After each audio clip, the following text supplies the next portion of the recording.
আসসালামু আলাইকুম। আমি মোহাম্মদ ইলিয়াস। আপনাদের মাঝে কিছু আমার জীবনের কিছু গল্প তুলে ধরতেছি।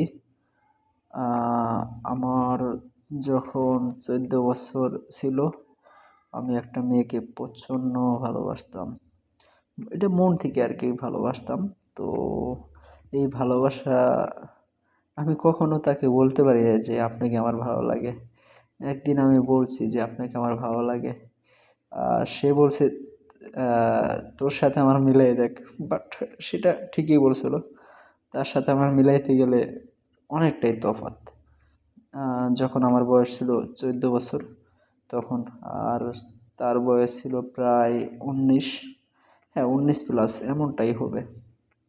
তো এরপরে আমি কিছু কিছু দিনের চিন্তা করলাম যে জীবনে বাস্তবতা বাস্তবতা বলতে কিছুই নেই, এবং কি বাস্তবতা বলতে অনেক কিছুই আছে। জীবনে যদি আপনি কিছু একটা করতে চান বাট এগোইতে চান, তাহলে মেয়েদের পিছে সময় না দিয়ে বাট কাজের পিছে সময় দেন, আপনাদের অনেকটাই ভালো হবে। যেরকম টাকা পয়সা এগুলো না থাকলে ভালোবাসা অ্যাকচুয়ালি থাকে না। আপনি টাকা পয়সা কামান, বাড়িতে ঘরবাড়ি করেন, দেখবেন আপনার প্রতিবেশী চাচিরাও বলবে যে ছেলেকে বিয়ে করান না কেন। তো যার যার জায়গা নাই, বাড়ি নাই, আপনারা মেয়েদের পিছে না ঘুরে আমাদের মতো পরিশ্রম করেন, ইনশাল্লাহ একদিন না একদিন সফল হবেনই। তো আমাদের মতো বলতে কি, বিষয়টা কি আমি বলি, বাট আমি এখনো কিছু করতে পারি নাই আমার জীবনের লাইফে, এখনো কিছু করতে পারি নাই। তো যতটুকুই করছি, জাস্ট খালি আমার বাড়িতে একটু জায়গা রাখছি, এই তো। আর বাড়িতে একটা ঘর দিব, ছোট্ট করে একটা ঘর দিব, বাট অনেক শখ। এরপরে চিন্তা ভাবনা আছে আমি বিয়েটা করব। এখন আমার বয়স হচ্ছে আপনার প্রায় 24। তো যতটুকু করছি আলহামদুলিল্লাহ খুব ভালোই করছি। আর কিছু কিছু ছেলেরা আছে, আমি দেখি আমাদের আহ, গ্রামেই দেখি তারা বাপের বাপের যে কামাই করে ওই কামাইয়ে তারা চলে, এবং কি তারা ওই কামাইয়ে খায়। কিছু কিছু মানুষ আছে তাদের মা বিদেশে কঠোর পরিশ্রম করে ছেলেদের জন্য, সন্তানদের জন্য টাকা পয়সা পাঠায়।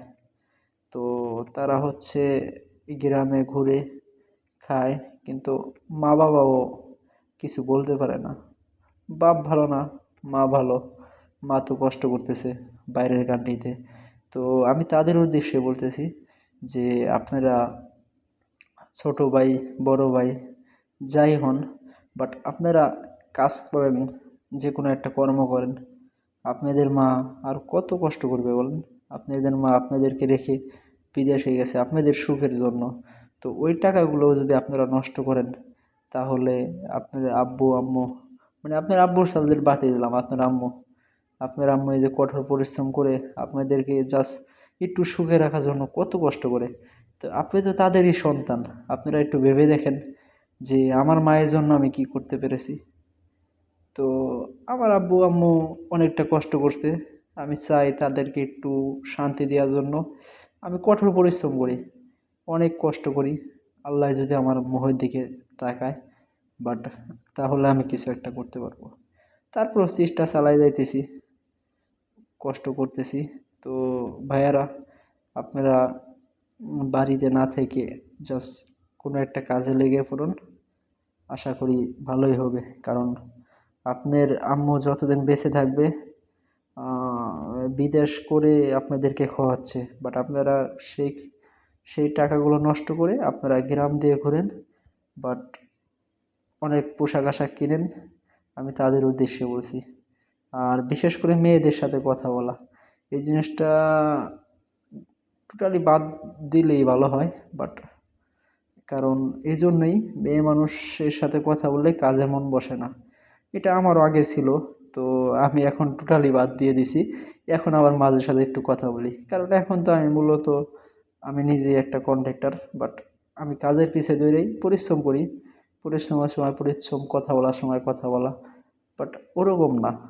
কথা বলি, সমস্যা নাই। তো কাজের সময় তো কাজ করতেই হবে, তাই না?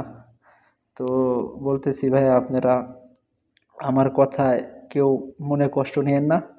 আর আমি যে কথাগুলো বললাম, সামান্য কিছু আমার জীবনের কিছু কিছু কাহিনী আপনাদের ভিতরে তুলে ধরলাম।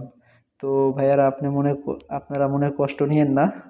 বাট আমি যদি কোনো ভুল করে থাকি, ছোট ভাই হিসেবে আমাকে আপনারা মাফ করে দিয়েন।